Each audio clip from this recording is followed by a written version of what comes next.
Meio ambiente.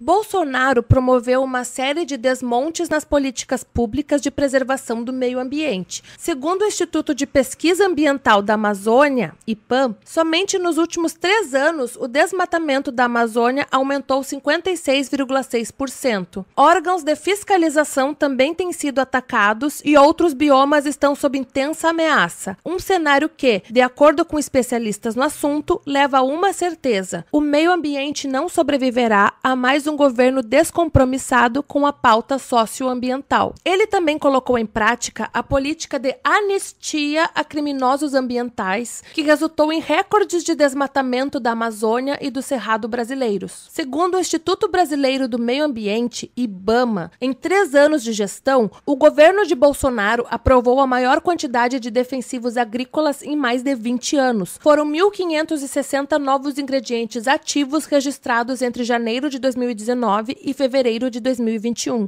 uma média de 1,4 substância por dia, segundo dados disponíveis do site do Instituto Brasileiro de Meio Ambiente. O coordenador técnico do INEP, Instituto de Estudos Estratégicos de Petróleo, Gás Natural e Biocombustíveis, William Nozaki, e o coordenador-geral da FUP, Federação Única dos Petroleiros, David Bacelar, citaram que os cortes orçamentários, desmonte de políticas de proteção ambiental e enfraquecimento de órgãos ambientais pelo governo Bolsonaro foram culpados pelos retrocessos ambientais. Lula. Os dados do Instituto Nacional de Pesquisas Espaciais, INPE, do próprio governo federal, mostram que os governos petistas de Lula e Dilma, entre 2003 e 2015, conseguiram controlar o desmatamento na Amazônia por mais de uma década. Os dados foram registrados pelo sistema PRODES. Esse sistema é considerado pelos cientistas nacionais e internacionais como um dos mais confiáveis e precisos do mundo, com nível de precisão próximo a 95%.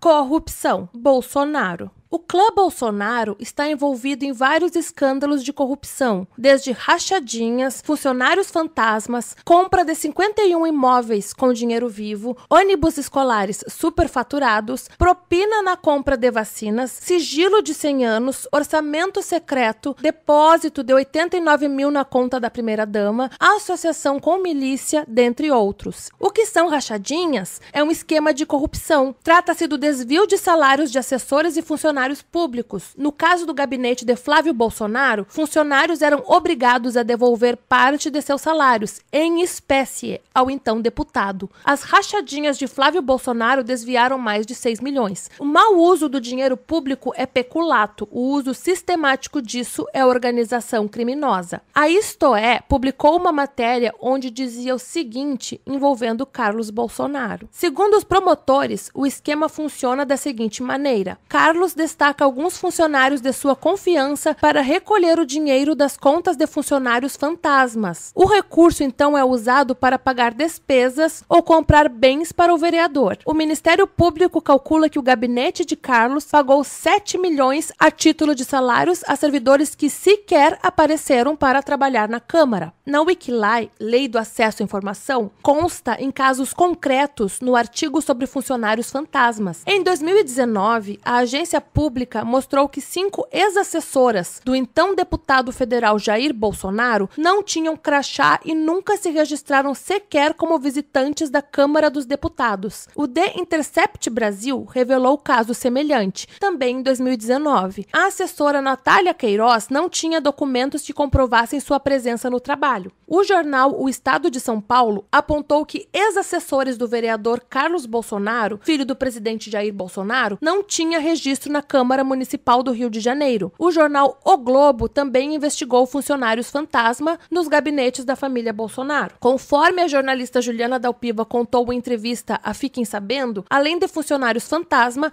a investigação descobriu também casos de nepotismo, abre aspas, diversas pessoas com parentes nomeados e, por uma pesquisa prévia, muitos com indícios de serem fantasmas, fecha aspas. Houve também os escândalos dos imóveis comprados em dinheiro vivo e a tentativa de censura do portal de notícias que veiculou a denúncia. A reportagem da UOL trabalhou por 7 meses, conferiu mais de 1.000 páginas de documentos públicos em 16 municípios, além de realizar entrevistas com os envolvidos nas negociações. Bolsonaro também decretou sigilo de 100 anos sobre informações como acesso ao Palácio do Planalto, emitido em nome dos filhos Carlos e Eduardo Bolsonaro, visitas a Michele Bolsonaro, vacinação de Jair Bolsonaro, processo sobre Pazuello, compra de vacinas e esquema de rachadinhas. Dentre outros escândalos, também estão o do orçamento secreto, ônibus superfaturados e propina na compra de vacinas.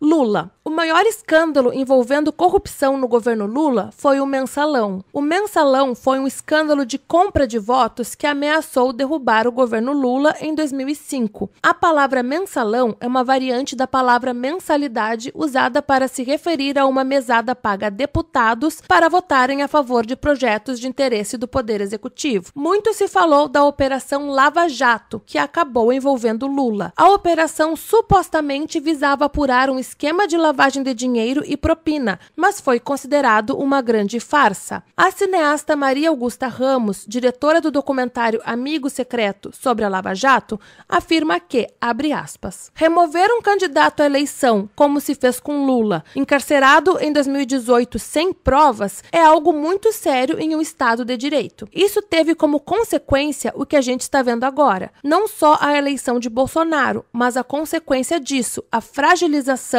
das instituições democráticas, da própria justiça, das instituições jurídicas, do STF, que agora está sendo diariamente atacado, e do Congresso. Fecha aspas. Lula também foi envolvido no escândalo do triplex, que teria sido adquirido por Lula de forma ilegal. Lula chegou a ser condenado pelo ex-juiz Sérgio Moro e ficou 580 dias preso, o que o impediu de se candidatar à presidência naquele ano, e muitos consideram um golpe da oposição para retirá-lo das eleições. Contudo, as sentenças foram anuladas pelo STF e Moro foi considerado parcial pela corte. O portal de notícias explicou: Lula é inocente? Sim, o ex-presidente não tem nenhuma condenação com trânsito em julgado, isto é, quando não é possível mais entrar com recurso. A Constituição Federal de 1988 garante a presunção de inocência ao dizer no artigo 5º que, abre aspas, ninguém será considerado culpado até o trânsito em julgado de sentença penal condenatória, fecha aspas. Como as condenações contra Lula foram anuladas e alguns dos crimes prescreveram, ele é juridicamente inocente. Por causa disso, Lula é ficha limpa, já que a lei considera inelegíveis candidatos com condenação em processos criminais em segunda instância.